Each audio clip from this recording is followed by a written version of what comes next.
Hey guys, I can't believe that a month has already gone by. It's time for another My 5. And if you haven't seen the first one of these that I did at the end of January, this is a monthly series where I talk about a green product that I like, a slow fashion brand, a documentary or a book that I recommend, something new I've learned, and a blog or YouTube channel that I follow. So let's jump right in.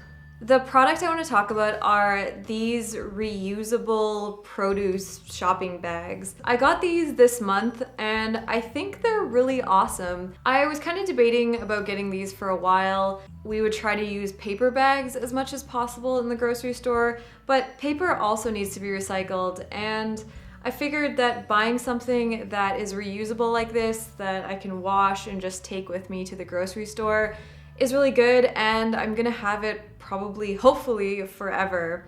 Now, the only thing I don't like about this is it is a synthetic material, but that does mean that it washes really easily and dries really quick, which is a good thing. So it kind of depends on what you're looking for, but I don't think I've seen any cotton or natural material bags like this.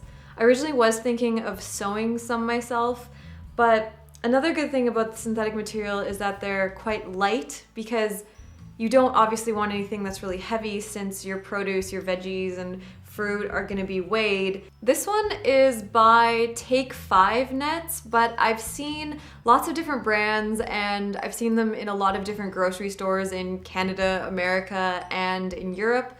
So I think they're fairly common and widely available, and they're definitely available online. The mesh is also nice because the cashier can see right through it, so they know what you're buying. And yeah, it's just a nice way to cut down on those plastic produce bags. The brand I want to talk about is a wool story, and it's a really awesome, small, slow fashion business. It's run by a lovely woman named Megan, and she takes used sweaters and unravels them and re-knits them into hats and mittens and other accessories. Everything is handmade, she uses only natural materials, and it's all reclaimed and recycled, and I think just completely embodies what slow fashion is.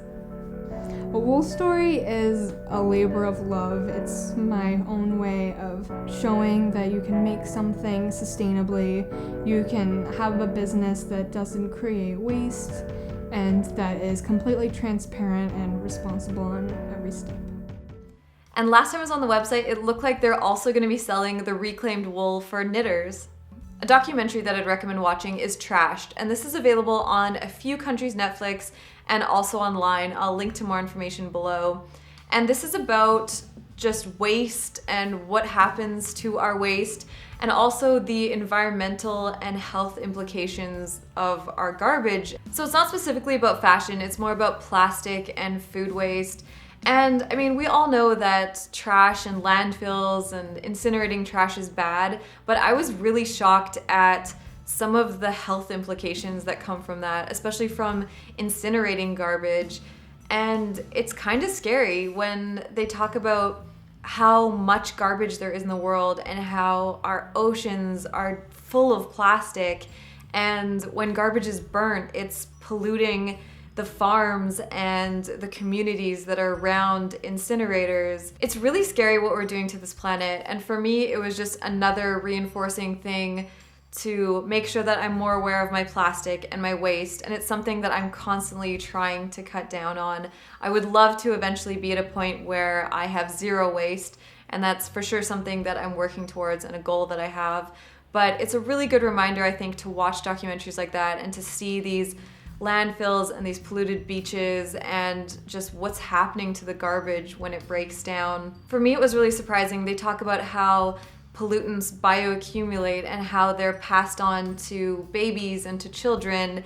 And there's animals that they find in the ocean, like dolphins and whales, that have to be disposed of as toxic waste because they have so much pollution and toxins in them from ingesting fish that have ingested plastic and all that kind of stuff. Anyways, I really recommend watching it. I thought it was really interesting and I learned a lot of new things from it. And I think documentaries like this are important because it's so easy to just not think about what happens to our garbage after we throw it in the bin.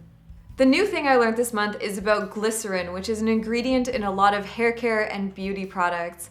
And when I was researching my recent hair care video, I was doing more research into the kinds of ingredients that were in my shampoos. I thought this was really interesting. Basically, glycerin absorbs moisture, and the way I understand it is it tends to collect moisture from the air, which can then moisturize your skin and your hair. But there's some information online that says that if you live in a low humidity environment, it can actually do the opposite and take moisture from your skin or your hair. Now, there's some debate about this and how much that affects it, and a lot of different information on this. So if you're interested, I definitely recommend researching more into this.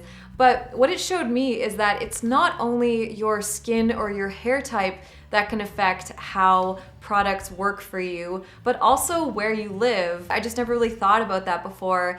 And maybe if something's made in a very high humid environment, it might perform quite a bit different in a very low humidity environment or a really warm climate versus a quite cold climate. I don't know, I just thought it was really interesting to read that there are ingredients and products that can potentially work quite different in different kinds of environments and climates. And finally, a YouTube channel that I absolutely love and really want to share with you is Peaceful Cuisine.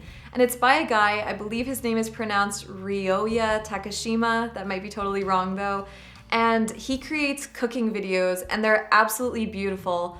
All of the recipes are vegan and I just love watching them because they're filmed beautifully. And my favorite are the no music ones. They're so nice to watch and to listen to and super calming and relaxing. If you enjoy ASMR videos, I highly recommend checking out the no music videos. Now, some of his recipes are quite complex and he cooks almost everything, it seems like, completely from scratch. He makes like noodles from scratch and it's just stunning. I'll link to some of my favorite videos of his below, and I've made a few of his recipes, the more simpler ones, and they've turned out really well.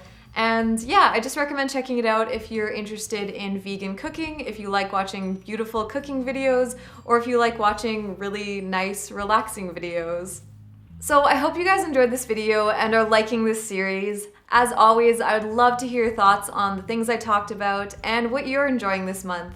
If you're not yet subscribed, it would be great if you could hit that subscribe button. Thank you so much for watching, and I'll see you in the next one.